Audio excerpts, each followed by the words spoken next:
Hello guys! Ayan, nagpabili ako sa asawa ko ng shawarma. Because yan ang aking dinner. Ayan, binuksan ko na. Alam nyo guys, yung shawarma dito sa Pakistan sobrang sarap. Wala akong masabi. From the chicken and then from the dough. It's good. It's really, really good. And then also that sauce, napakasarap.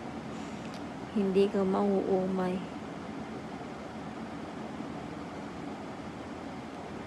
Yung chicken niya, yung crispy, yung tender ng chicken, solid. Mas masarap kesa sa Pilipinas. Yung shawarma dito sa Pakistan is the best.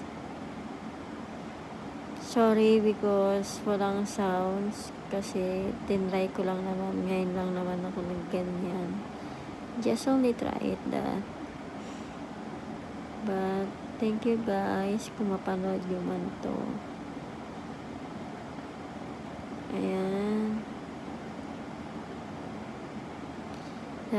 Grabe, yan ang pinaka-paborito kong pagkain dito sa Pakistan.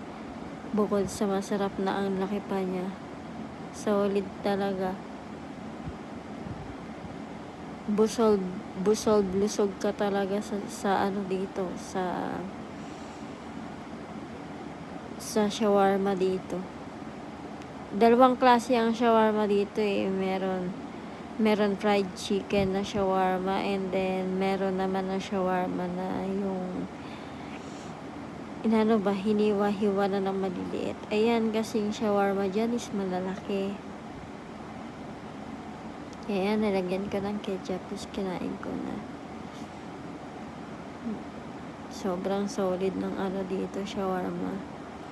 Grabe guys. Ang sarap niya ibenta sa Pilipinas kasi dun sa Pilipinas, 'di ba? Food is life tayo. Kaya pag nakauwi ako ng Philippines, naku, magagawa ko yan for my family. Solid.